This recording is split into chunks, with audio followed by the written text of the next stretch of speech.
बिस्मिल्लाहिर्रहमानिर्रहीम।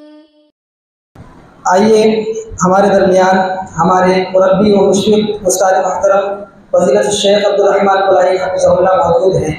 मैं आपसे बड़े ही अदब के साथ गुजारिश करता हूँ कि आप आएँ और सदारत की कलिमात से हमें मुस्तफ़ीद फरमाएँ।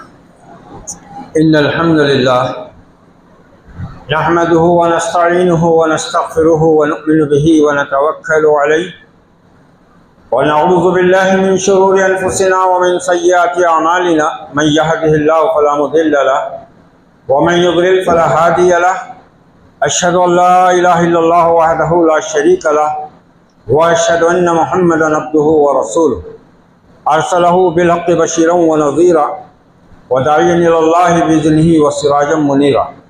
अम्मा बाद फ़इन्न खैरल हदीस किताबुल्लाह व खैरल हदी हदी मुहम्मदिन सल्लल्लाहु अलैहि वसल्लम व शर्रल उमूर मुहदसातुहा व कुल्लु मुहदसतिन बिदअह व कुल्लु बिदअतिन ज़लालह व कुल्लु ज़लालतिन फिन्नार औ कमा क़ाल अलैहिस्सलातु वस्सलाम। क़ाल अल्लाहु अज़्ज़ा व जल फ़ी किताबिहिल करीम फ़अलम अन्नहु ला इलाहा इल्लल्लाह व अन नबी सल्लल्लाहु अलैहि वसल्लम क़ाल खैरुकुम मन तअल्लमल कुरान व अल्लमहु रवाहुल बुखारी। मोहतरम ख़वातीन और हज़रात, अल्हम्दुलिल्लाह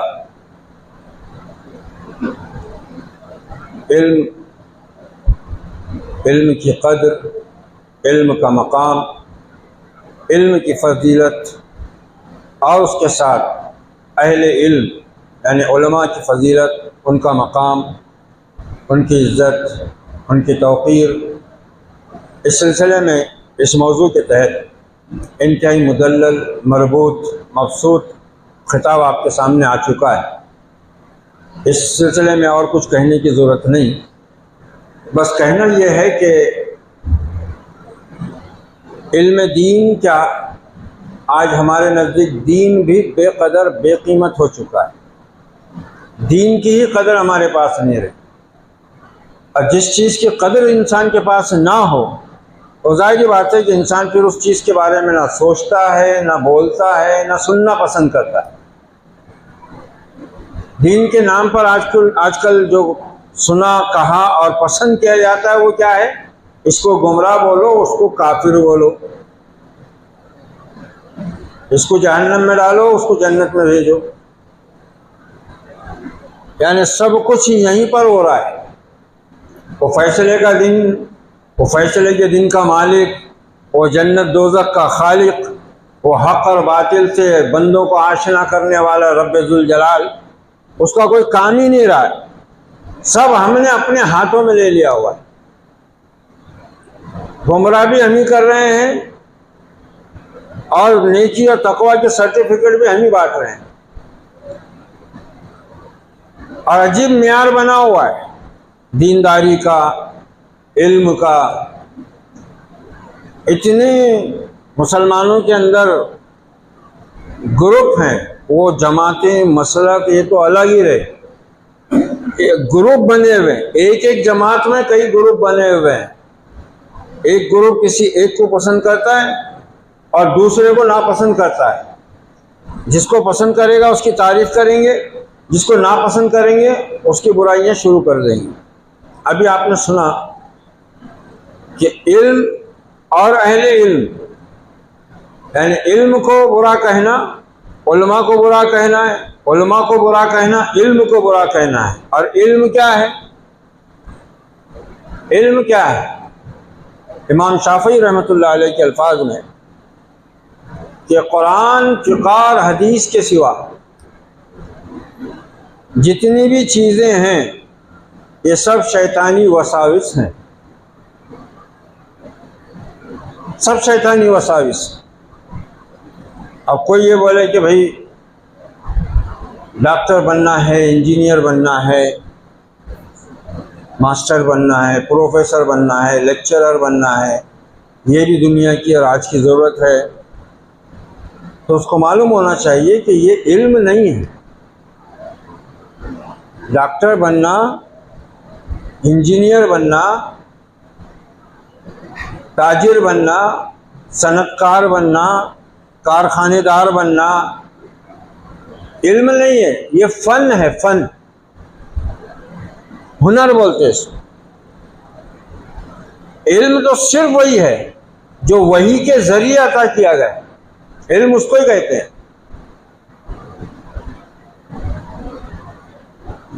बनो, डॉक्टर बनो, मास्टर बनो, इंजीनियर बनो, प्रोफेसर बनो, लेक्चरर बनो, मालदार बनो, सनतकार बनो, कारखानेदार बनो, फैक्ट्रियां लगाओ, कोई हर्ज नहीं है। लेकिन इस्लाम ये चाहता है कि मुसलमान ये सब बनने से पहले मुसलमान बने, और मुसलमान बनने के लिए इल्म ज़रूरी है, और इल्म नाम इसी का है। क्या कह रहा है अल्लाह ताला? फ़अलम, जान लो, इल्म हासिल कर लो, अन्नहु ला इलाहा इल्लल्लाह, अल्लाह के सिवा कोई माबूद नहीं। ये इल्म ये है असल। कोई डॉक्टर बन गया, मास्टर बन गया, दुनिया का वो हुक्मरां बन गया, 7 बर्रे आज़मों का मालिक भी हो गया, तो वो जाहिल है। अच्छा, हम जाहिल किसको समझते? जो लिखना पढ़ना नहीं जानता, या जो बात बात में झगड़े करता है, गाली गलौज करता है, हम बोलते हैं जहालत पे आ गया। अरबी में जाहिल उसको नहीं बोलते, अरबी में जिसको लिखना पढ़ना नहीं आता उसको उम्मी बोलते हैं, जो हमारे नबी की अजीम सिफत है और आपकी रिसालत की सबसे बड़ी दलील है कि आप लिखना पढ़ना नहीं जानते थे, लेकिन इसके बावजूद आपने दुनिया के सामने उम्मुल किताब रख दी। वो इल्म आप दुनिया को देकर गए कि जिसका 1% भी आज सारी दुनिया के दानिश्वर मिलकर इंसानों को दे नहीं सकते। 1% वो इल्म आप दुनिया को देकर गए, जबकि आप लिखना जानते थे ना, पढ़ना जानते। तो जाहिल वो नहीं है जिसको लिखना पढ़ना नहीं आता, जाहिल वो है जो ना हक को पहचानता है और ना हक को पहचानने के बाद मानने को तैयार होता है, जाहिल उसको बोलते हैं। इस लिहाज से आज ये उम्मत जहालत का शिकार बनी हुई। सब सुनते हैं, सब मालूम है, बहुत कुछ इल्म फैला गया है। आज के दौर में तो ऐसे ऐसे ज़राए और वसाइल हैं, और जो ज़राए वसाइल जदीद हैं वो तो हर शख्स ने इस्तेमाल किया हुआ है, हर शख्स के पास मौजूद है। इससे ज़्यादा तो इल्म फैलने और फैलाने के तरीके दुनिया में कभी थे ही नहीं जितने आज हैं। उसके बावजूद जहालत, ये बहुत बड़ा अलमिया है।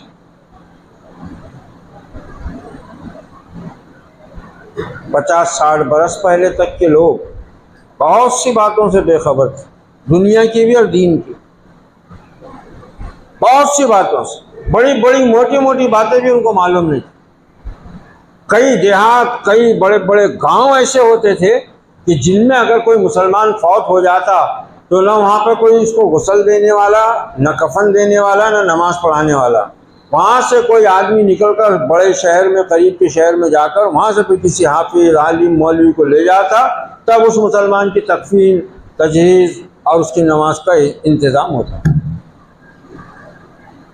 आज तो अल्हम्दुलिल्लाह ये सोशल मीडिया, ये मोबाइल, ये इतना बड़ा ज़रिया है।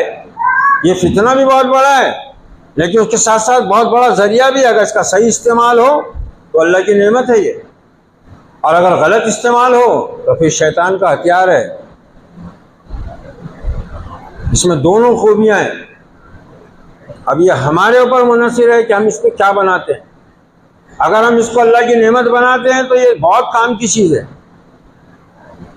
मगर हाल क्या बता रहा है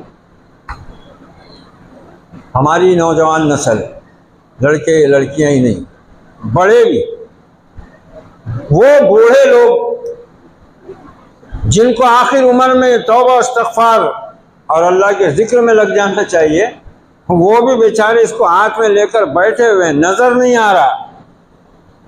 2-2 नज़र के चश्मे बनाए हुए हैं, मगर लगा लगा कर देख रहे हैं।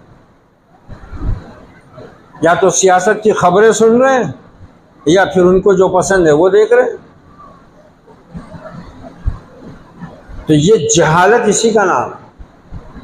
मुसलमान होते हुए, नबी का कलमा पढ़ने वाले, कुरान को अल्लाह का कलाम मानने वाले, नबी को नबी आखिर ज़मा, नबी बरहक मानने वाले, क़यामत पर यकीन का दावा करने वाले लोग अगर इसी तरह दुनिया के माहौल में अपने आप को ढाल लें तो फिर इनसे बड़ा जाहिल और कौन हो सकता है अल्लाह की ज़मीन पर। और फिर तालीम जो आज समझी गई है स्कूलों की, कॉलेजों की, यूनिवर्सिटी की, ये तालीम नहीं देते हैं। ये तो सिर्फ दुनिया में जीने के लिए इंसान को कुछ हुनर चाहिए ताकि वो उस हुनर को काम में लाकर अपनी रोजी रोटी का सामान कर सके। आदमी डॉक्टर इसीलिए बनता है कि लोगों के मर्ज का इलाज करे, लोगों को शिफा मिले और उसको उसकी रोजी मिल जाए। आदमी इंजीनियर इसीलिए बनता है कि लोगों की इमारतें, उनके मकान, उनकी दुकान, उनके बंगले, उनके कॉम्प्लेक्स, उनके नक्शे बनाए ताकि वो इमारत अच्छी तरह बेहतर तरीके से बन सके, मजबूत बने, खूबसूरत बने, बरसों चले। फन है, ज़रूरी है। एक आदमी बर्तन बनाना सीखता है, लकड़ी के फर्नीचर बनाना सीखता है, स्टील का फर्नीचर बनाना सीखता है, ये सब फन है, सीखना चाहिए ताकि आदमी इज्जत के साथ रोजी रोटी कमा सके और अपना फर्ज पूरा करे, अपने बीवी बच्चों को अच्छी तरह खिलाए, पिलाए, उड़ाए, पहनाए, अपने ज़ेर सरपरस्ती लोगों की किफ़ालत करे, अल्लाह की राह में माल खर्च करे, भूखों नंगों की मदद करे, बेवाओं, यतीमों, मिस्कीनों का ख्याल करे। ऐसा होगा जब करेगा ना वो सब। तो ये फन है। मगर मुसीबत क्या है, इनको असल चीज़ समझ लिया गया, इन्हीं को असल इल्म समझ लिया गया। हज़रत अकबर इलाहाबादी ने क्या पते की बात कही है, चुपती हुई बात भी कही है और हकीकत से लबरेज बात कही है, दो ही मिसरे। ये बात है खरी, बिल्कुल नहीं है खोटी, अरबी में नज़्म मिल्लत, बीए में सिर्फ रोटी। मिल्लत को अगर मुत्तहिद करना है, ये मिल्लत अगर अपनी ताकत, अपनी अजमत, अपनी शौकत, अपनी सतवत पाना चाहती है तो इसको किधर आना पड़ेगा। इस उम्मत में चाहे जितने डॉक्टर पैदा हो जाए, चाहे जितने इंजीनियर बना लो, चाहे जितने प्रोफेसर लेक्चरर बना लो, पीएचडी कर लो, बहैसियत उम्मत के हम कामयाब उसी वक्त होंगे जब इस इल्म के जरिए हम अल्लाह और उसके रसूल की इताअत के प्लेटफॉर्म पर जमा होंगे। इत्तेहाद का वाहिद रास्ता यही, वाहिद रास्ता यही है इत्तेहाद। इसके बगैर जो बन रहा है वो क्या हो रहा है, हर शोबे में देखो। डॉक्टर है, आदमी ईमान वाला डॉक्टर समझ कर जाता है, मगर क्या होता है अक्सर और बेशतर, आप लोगों को भी वास्ता पड़ा होगा, आपने सुना होगा दूसरों से कि अपना वाला समझ कर गए थे, उसने तो पूरी जेब ही काट ली।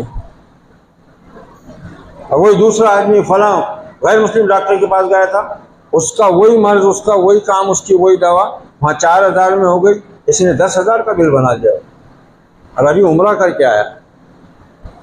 ये दीन जो है सिर्फ इश्तिहार के लिए, लोगों को अपनी तरफ माइल करने के लिए, लोगों पर अपना भरम कायम करके उनको एतमाद में लेने के लिए इस्तेमाल हो रहा है।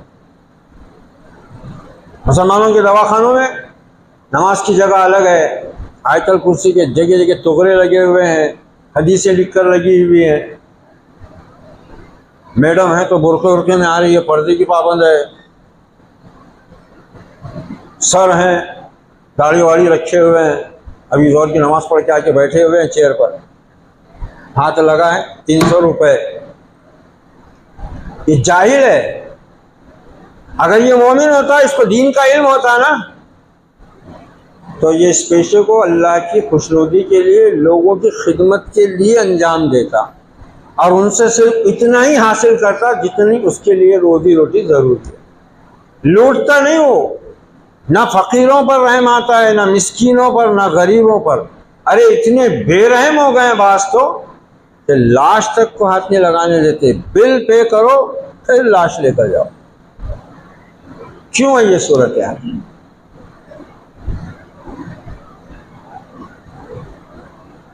सब लूट में लगे हुए हैं, इनकी यूनियन बनी हुई है। क्यों बनी हुई है? क्योंकि मुसलमान होकर भी ये इल्म दीन से बेबहरा है। खाली दाढ़ी इन्होंने रख ली, हज कर लिया, उम्रा कर लिया इन्होंने, नमाजें पढ़ लेते हैं जैसा वक्त मिला वैसा, बस वही काफ़ी समझते हैं। एक मरीज ने दूसरे मरीज को पूछा, अरे बोले ये जो डॉक्टर लिखता है बोले चिट्ठी, ये मेडिकल वालों की सिवा कोई क्यों नहीं समझता? अरे बोले समझने समझने का कुछ नहीं रहता, उसमें यही लिखा हुआ रहता, मैंने जितना लूटना था लूट लिया, अब तेरे को जो लूटना है तू लूट ले, ये रहता बोले उसमें। हकीकत है वो हकीकत है, यही रहता है। यानी 2 रुपए की गोली 40 रुपए में, 3 रुपए की सुई 110 की,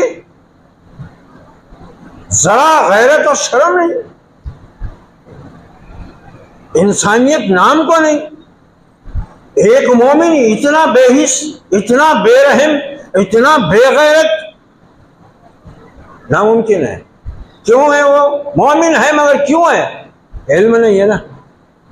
डॉक्टर बहुत बड़ा है, इंजीनियर बहुत बड़ा है, पीएचडी है, सब में पीएचडी करके रखा, इंग्लिश में पीएचडी है, उर्दू में है, हिंदी से है, तेलुगु से है, माहिर लिसानियात है, 8 ज़बानों में किताबें लिख रहा, जाहिर है। तो हमको ये फर्क समझना है। इल्म क्या है, फिर इल्म क्या, आजकल क्या हो रहा है?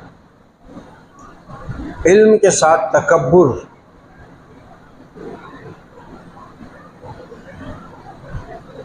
शैतान को बहुत इल्म था, इल्म के लिए देखो क्या चीज़ ज़रूरी है।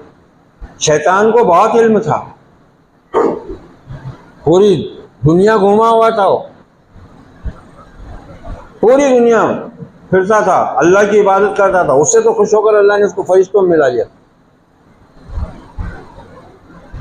इल्म भी बहुत था उसको,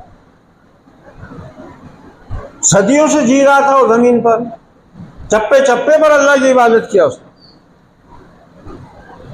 अल्लाह ने खुश होकर उसको अपनी नूरानी मखलूक फरिश्तों में शामिल किया और उसके बाद वहां से उसको धुतकार दिया। क्यों? तकब्बुर किया उसने, अदब नहीं था उसको। अदब जरूरी है, इल्म का अदब जरूरी है, तो फिर आलिम का अदब आता है। इमाम मालिक के एक शागिर्द से किसी ने पूछा कि तुमने इमाम मालिक की खिदमत में कितने बरस इल्म हासिल किया है?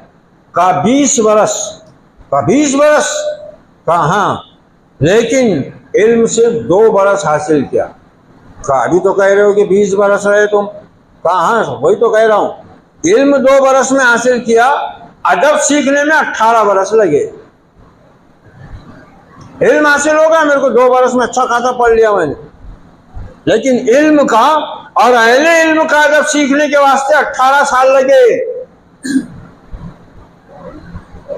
यहाँ तो सूरत हाल ऐसी इस मिल्लत की, इस उम्मत की, कि पहली बात तो मस्जिदों में आलिमों को रखना ही नहीं चाहते लोग। कमेटी थर्राती, पहले तो कमेटी को सबसे बड़ी फिक्र रहती चंदे की, उनको इससे कोई लेना देना नहीं, नमाज कैसी हो रही है, सही हो रही है नहीं हो रही है, लोगों की तरबियत करने की सलाहियत है नहीं है, नहीं, सस्ते में इमाम मिल जाए, बच्चे भी पढ़ा ले, दर्स भी दे दे, खुतबा भी दे दे, नमाज भी पढ़ा दे, जैसी हो तैसी हो, क्या करने का है? सबसे पहले तो कमेटी, उनको सबसे बड़ी फिक्र रहती है चंदे की, उनके पास सबसे बड़ी अहमियत चंदे की। इस वास्ते फिर इमाम कैसे मिलते हैं? जिनको सिर्फ फिक्र रहती है अपना मुसल्ला बचाने की। उसके बाद वो फिर ना किताबों, पहले वो किताबों सुनने से या तो वाकिफ़ नहीं होते, अगर वाकिफ़ होते हैं तो मुसल्ला बचाने और पेट की रोज़ी बचाने के चक्कर में बजाय अल्लाह उसके रसूल की मानने, सुनने और मनाने के, फिर वो गर्दन में हाथ डालते हैं, सदर को भी पकड़ लेते हैं, सेक्रेटरी को भी घुमा लेते हैं, खजांची को तो हाथ में से रखते हैं। अभी जो जिम्मेदार बनते हैं वो भी माशाअल्लाह। इसीलिए तो आपने फरमाया जैसे तुम होगे वैसे तुम्हारे इमाम, और जैसे तुम्हारे इमाम होंगे वैसे तुम। यही क़यामत की निशानियों में से। बहुत अबतर हाल हो गया हुआ है, कोई जिम्मेदारी नहीं महसूस करता है इस मसले की। लोग ऐसी समझते हैं कोई भी खड़ा हो जाता है, कोई भी खड़ा हो जाता है। उलमाए दीन की तो कोई हैसियत ही नहीं। अगर किसी आलिम ने बोल दिया कि भाई इतनी तनख्वाह में मेरा गुजारा नहीं हो रहा, बहुत मुश्किल जा रही है, कुछ पैसे बढ़ाओ, तो हमारे पास गुंजाइश नहीं है। और ऐसा समझते हैं, हालांकि ये खुद अपनी जेब के 10 रुपए भी नहीं डालते उसमें, सब लोगों का पैसा होता है, वो भी देने की इनकी तो हिम्मत नहीं होती, इनका दिल नहीं बोलता कि ये भी दे देना। कहीं कहीं तो इतना बुरा हाल है कि 2-2, 3-3 महीने बेचारों की तनख्वाह नहीं है। अब अगर वो इमाम बेचारा बाहर कुछ कर ले और नमाज में थोड़ा 2 मिनट लेट हो जाए, दुनिया परस्त इमाम है, कमाने के चक्कर में पड़ा हुआ है, खुद भी इसकी जरूरत पूरी करेंगे नहीं, वो अपनी जरूरत पूरी करने पर मजबूर हो जाए बेचारा कि कुछ और दूसरा काम कर ले, कुछ बेचने लग जाए, कोई कारोबार कर ले, वो भी इनके नजदीक गलत है, गुनाह है उसके लिए। इन सारी चीजों का नतीजा आज ये उम्मत भुगत रही है। और जैसा आपने फरमाया था, अभी हाफिज साहब ने भी जिक्र किया कि उल्मा की जगह जुहला और फुकहा की जगह सुफहा। फुकहा माने वो लोग जो दीन की सूझबूझ रखते हैं, बहुत ऊंचा मकाम होता है, और सुफहा अहमक, जाहिल, बेवकूफ़। और उलमा की जगह जुहला। आपने फरमाया कि क़यामत के करीब ये हाल हो जाएगा तुम्हारा कि मिंबरों पर, मुसल्लों पर उलमा की जगह जुहला आ जाएंगे और फतवे की मसनदों पर फुक़हा की जगह सुफ़हा आकर बैठ जाएंगे, और इस तरह खुद गुमराह होकर तुम्हारी गुमराही का सामान करेंगे। तो लोग मस्जिदों के मुंतज़मीन इस बात की उनको फ़िक्र ही नहीं होती कि भाई सबसे अहम चीज़ अल्लाह के घर को आबाद करने में क्या है कि एक आलिम दीन अल्लाह के घर का इमाम हो, खतीब हो, और वो मुसलमानों का अमीर हो, मुसलमान उसको अपना अमीर माने और उसकी हर ज़रूरत का हर फर्द, समाज और माशरे का हर फर्द ख्याल रखे। नबी अकरम सल्लल्लाहु अलैहि वसल्लम जब अपने किसी सहाबी को किसी भी ओहदे पर फाइज करते तो आप उसकी तमाम बुनियादी ज़रूरतों की तकमील फरमा देते और फरमा देते कि देखो तुम्हारा मकान, तुम्हारी सवारी का चारा, तुम्हारी रोज़ी, ये सब हमारे ज़िम्मे है, तुम अपना फ़र्ज़ अंजाम दो। जब ना आदमी फ़र्ज़ करेगा ना पूरा, अब आदमी के पीछे घर की भी फिक्रें हैं, कमाने की भी फिक्रें हैं, तो फिर ये कहाँ से काम पूरा होगा। इल्म दीन को क्या समझ रहे, बस ला के बच्चे को बिठा देते हैं यहाँ। अब बच्चा आ रहा है, कल क्यों नहीं आए थे, देर हो गई, फिर आया 1 दिन 2 दिन, फिर नहीं आया, क्यों नहीं आया था, शादी गए थे, फिर 3 दिन आया था, चौथे दिन फिर आया, क्यों नहीं आया था, बस स्टैंड गए थे यहाँ, फिर 3 दिन नहीं आया, कहाँ गया था, आंटी आए थे। आंटी अंकल भी इतने फितना परवर हो गए, ना खुद चल रहे ना दूसरों को चलने दे रहे। फिर यहाँ तो नानी के, दादी के, फुप्पू के, खाला के, मामू के, मुमानी के सब यहाँ एक ही जगह है। इसके यहाँ चिल्ला हुआ तो उसके यहाँ मौत होती, उसके यहाँ कोई बीमार पड़ता तो उसके यहाँ कोई ICU में चले जाता, ये औरत उठाई कि बच्चों को लेके चली। वलीमा शाम का है, बच्चा सुबह से गायब मदरसे, माँ बाप को फिक्र नहीं, बच्चा क्यों फिक्र करे भाई? बच्चा क्यों फिक्र करे? 35 साल हो गए, वही रंग रंग है। तुम अपना वक्त बर्बाद करो, मगर रहो, पढ़ाओ, इसको जरा संभालो। क्यों संभालो भाई? 8वीं में है तेरा बच्चा, उर्दू के कायदे का इमला नहीं आ रहा उसको, और तेरे को कुछ फिक्र नहीं। 30वां पारा नाजरा करके हम चाहते कि बच्चा 30वां पारा हिफ्ज कर लेना। उसको बोलते थे सुबह फजर में उठ या ईशा में ईशा पढ़ के सोने से पहले ज़रा 10 मिनट 15 मिनट दोहरा ले। नहीं, एक भी लड़का एक भी लड़की घर को मदरसे का बस्ता ही नहीं खोलते हो। वो सुबह आएंगे, वहां पर खोलेंगे, फिर जल्दी जल्दी उल्टा सीधा 2 आयतें 3 आयतें याद करेंगे और सुनाने को बढ़ जाते हैं।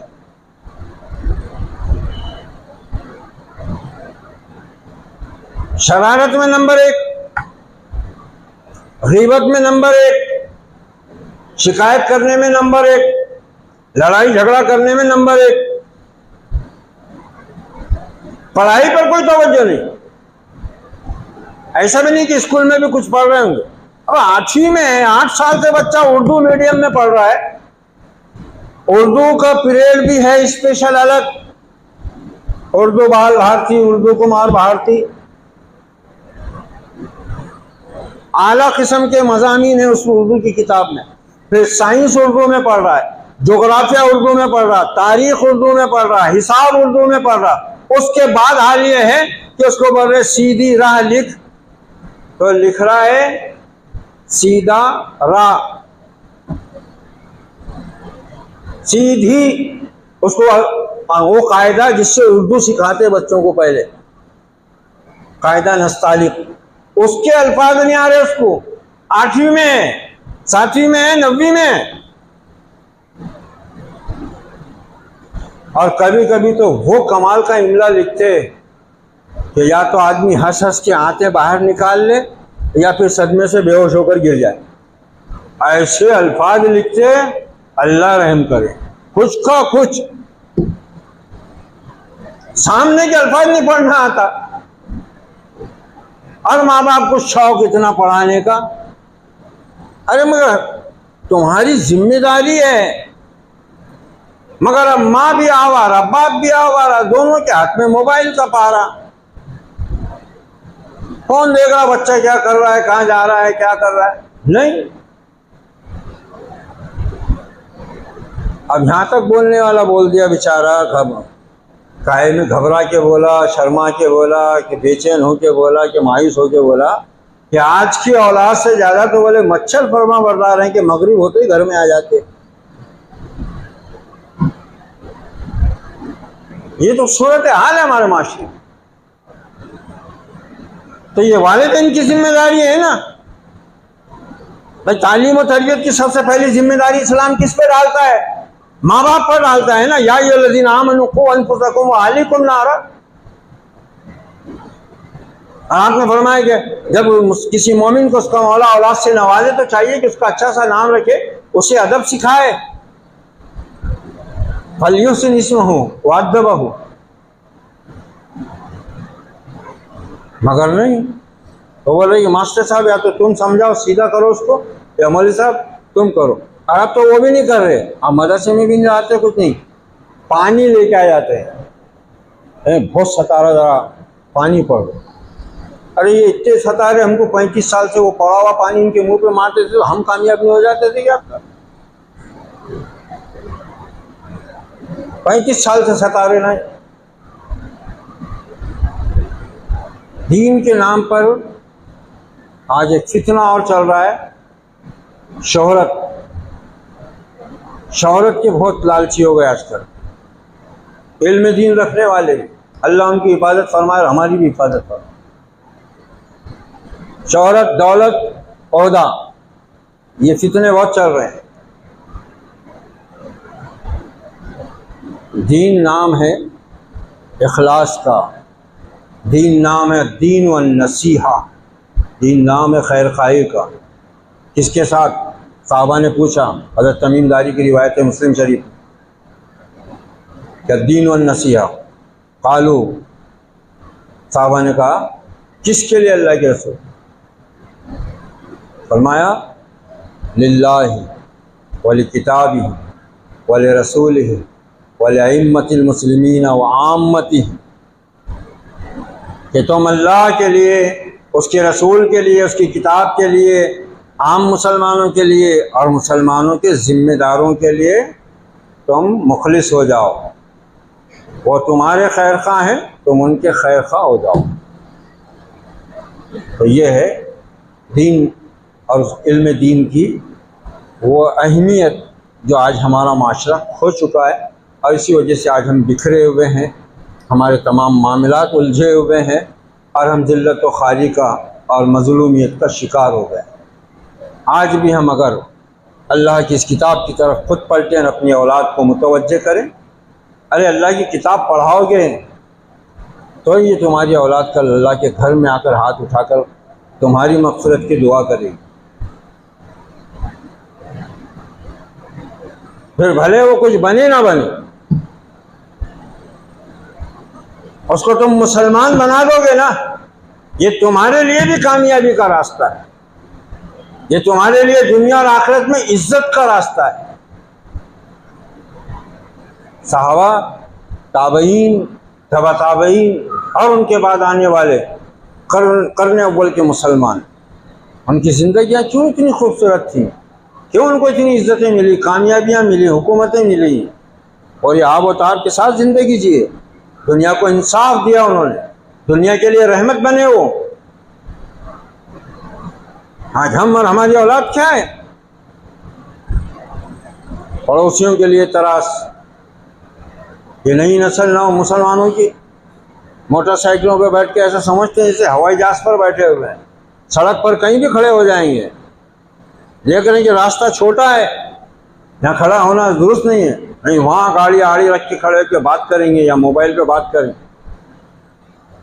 कोई बोल तो दे कि भाई ये रास्ता है, एक तरफ हो के कोई बड़ा रहा या गांव का कोई बासर फर्द रहा तो चुपचाप खसक जाएंगे। आम आदमी यार क्यों रे, तेरी गली है, क्या तकलीफ है तेरे को? जा रहा ना, अभी बात कर रहा 2 मिनट, तेरे को क्या तकलीफ हो गई? झगड़ा। ये है हमारा किरदार। और हमारे बच्चे, इनसे दीन की बातें पूछना ऐसा ही है जैसे दीवार से बात करना। दीवार से बात करना, कल का पढ़ाया हुआ सबक आने के बाद आज और समझाओ, तख्ते सियाह पर लिखकर समझाओ, बताओ, उसके बाद पूछो, तो अक्सर का हाल ये, अक्सर का 2-2 साल अरबी कायदे में पढ़े हुए हैं, उर्दू कायदे में पढ़े, 2-2 साल, 3-3 साल एक एक हर्फ पढ़ा रहे उसको। जाल जबर ज, हा जबर हो, बा जबर बो, क्या हो गया? वरद। जाल किधर, है किधर, बे किधर, वरद ही निकल, वाह और दाल आई किधर। क्या पढ़ाना है ऐसे बच्चों को? कब तक मगज पाशी करना? 25 साल से कायदे में रखे हुए हम भी, कोई शौक ही नहीं चले हुए इल्म का। 33-34 साल हो रहे, बल्कि 35 साल। वही पारे हम चल रहा, 30वां पारा मिनाज अव्वल, और वो उर्दू का कायदा, अरबी का कायदा।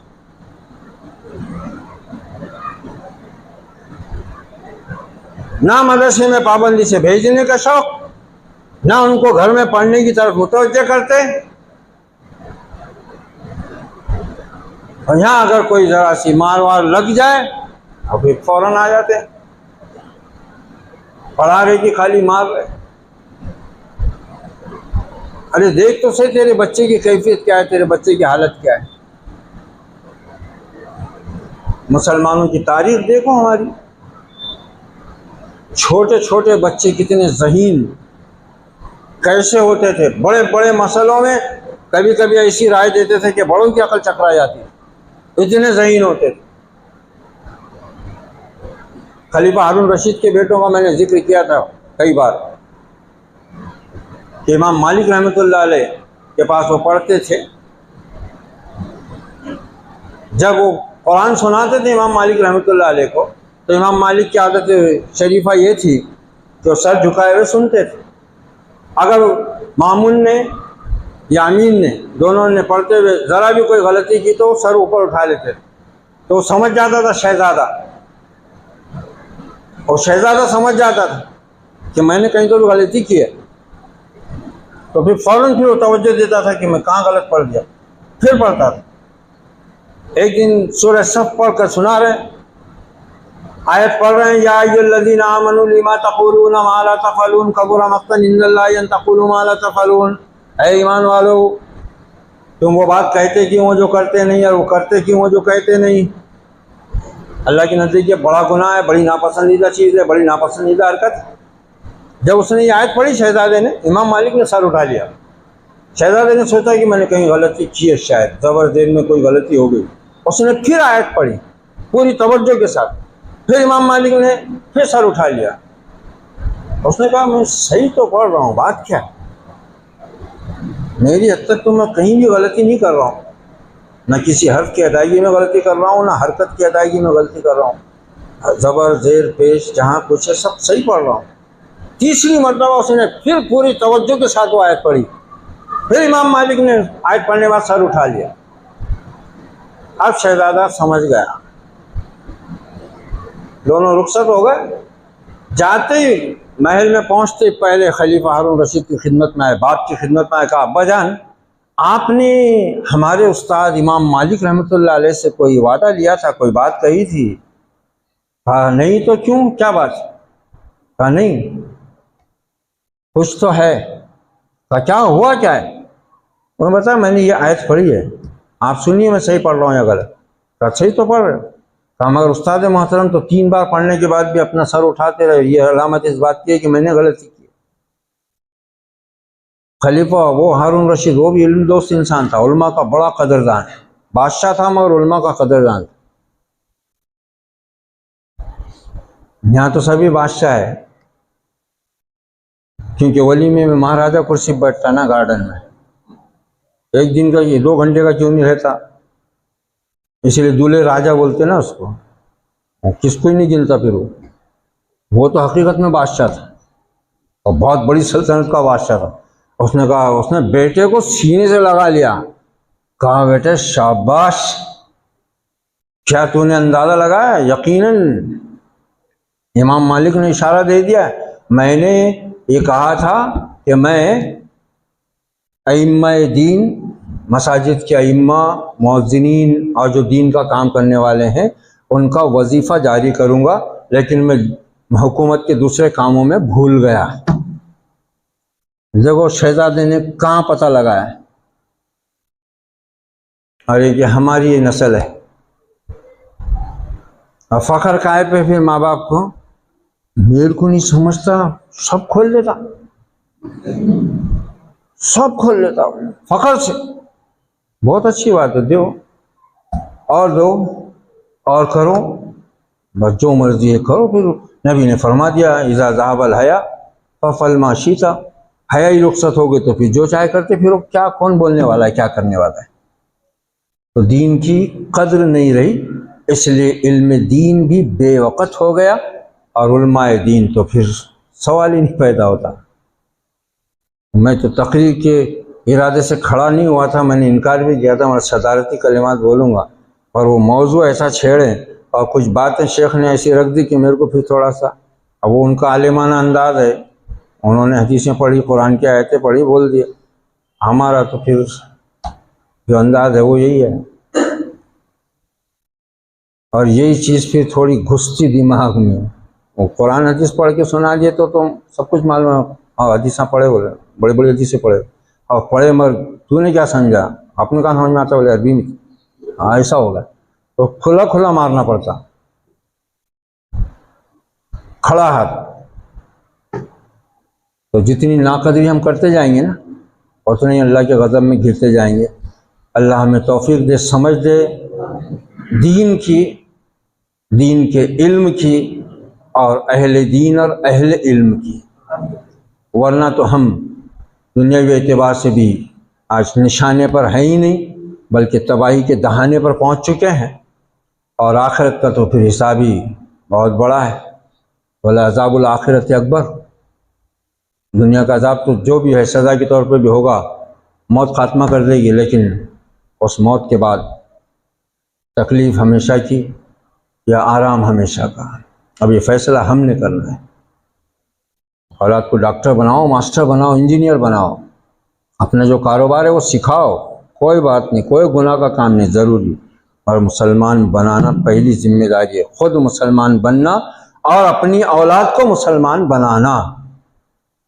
इसलिए अल्लाह ने फरमाया कि तुम में सबसे बेहतरीन लोग, सबसे आला लोग वही हैं जो दीन की समझ बूझ रखते हैं और लोगों को उसकी तालीम देते हैं। और ख़ुद नबी ने तो वाज़ेह अल्फाज में फरमाया, खैरुकुम मन तअल्लमल कुरान व अल्लमहु, तो मैं बेहतरीन लोग ही वो हैं जो कुरान सीखते और सिखाते हैं।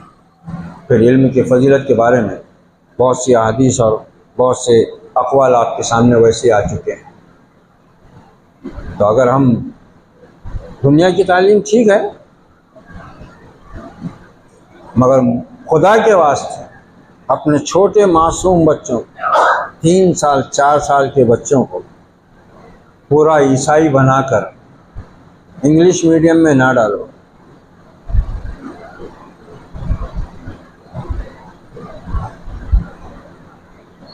ये कितना बड़ा एहसान है अल्लाह ताला का। पूरे हिंदुस्तान के अंदर हमारी रियासत महाराष्ट्र वो वाहिद रियासत है जहाँ गवर्नमेंट के सबसे ज़्यादा उर्दू कॉलेज और स्कूल चलते हैं। पूरे हिंदुस्तान में कहीं भी नहीं है। बीबीसी का मशहूर नुमाइंदा रज़ा अली आबिदी वो कहता है अपने इंटरव्यू में कि मैंने हिंदुस्तान में एक अजीब बात देखी है कि महाराष्ट्र सूबे में गवर्नमेंट की उर्दू स्कूलें हैं, स्कूल का नाम एक ही है। अगर स्कूल का कोई नाम है गवर्नमेंट मल्टीपर्पस हाई स्कूल, तो अगर वो उर्दू का है तो government multipurpose Urdu high school, उसको उर्दू लगा देते हैं वो। मगर अफसोस हमने इसकी कदर नहीं की। आज सबसे ज़्यादा हमको लूट रहे हैं कौन? प्राइवेट स्कूल और प्राइवेट दवाखाने। यहाँ हम कितना भी पैसा देते हैं, हमको फ़ायदा उठाना चाहिए था इन चीज़ों से, हुकूमत की इन इदारों से हमको फ़ायदा उठाना चाहिए था।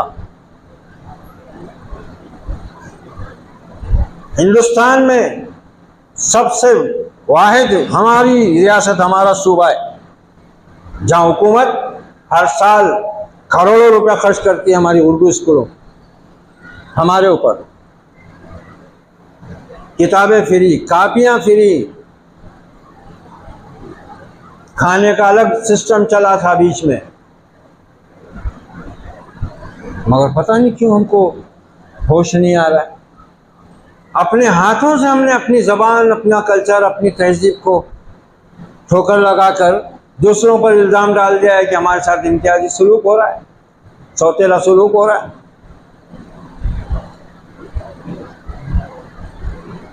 वो मेयार क्यों गिरा? लोग यही कहते हैं ना, अरे भाई वहाँ बच्चा था हमारा 8 साल कुछ भी नहीं आया, प्राइवेट में डाले तो अब तो भी कुछ तो भी लिखना आ गया। बोले क्यों हुआ ये हाल? क्योंकि हमने गफलत बरती तो वहाँ पर फिर वही लोग आ गए जिनको मालूम है कि भाई कुछ होना नहीं है और बच्चों ने पढ़ना नहीं है, इसलिए वो भी बोलते हैं कि अपने क्या करना है, किताब का सबक सुना दो और गाइड ले दो। बच्चों को बोलते गाइड में देख के सवाल जवाब लिख के ला लो, तनख्वाह उनकी फिक्स है। देखो जरा आँख खोलो, ये तुम्हारे मुसलमानों की रियासत हैदराबाद, तेलंगाना में जाके देखो। अरे ताल्लुका प्लेस पे उर्दू मीडियम से 5वीं क्लास तक नहीं है वहाँ बहुत से ताल्लुकों में, और यहाँ हमारी रियासत में ताल्लुका प्लेस पे जूनियर कॉलेज बना दी गवर्नमेंट ने, और वो भी शिवसेना गवर्नमेंट के दौर में हुआ। डीएड कॉलेज खुल गए कई, डीएड कॉलेज उर्दू के शिवसेना गवर्नमेंट के दौर में। मीडिया पे, सोशल मीडिया की अफवाहों पे बस हम परेशान। जब हम मोमिन हैं, अल्लाह हमारा हामी व मददगार है और इस ज़मीन पर बहुत सी सहूलतें और नेमतें उसने हमको दे रखी हैं। हमारा काम तो हम उसकी कदर करते ना, मगर जब हमने अल्लाह के दीन ही की कदर नहीं की तो फिर उसकी नेमतों की कदरदानी भी हमसे नहीं हुई। और जो नेमतों की कदरदानी नहीं करता, अल्लाह उनके पास नेमतें ज़्यादा देर नहीं रखता, छीन लेता है।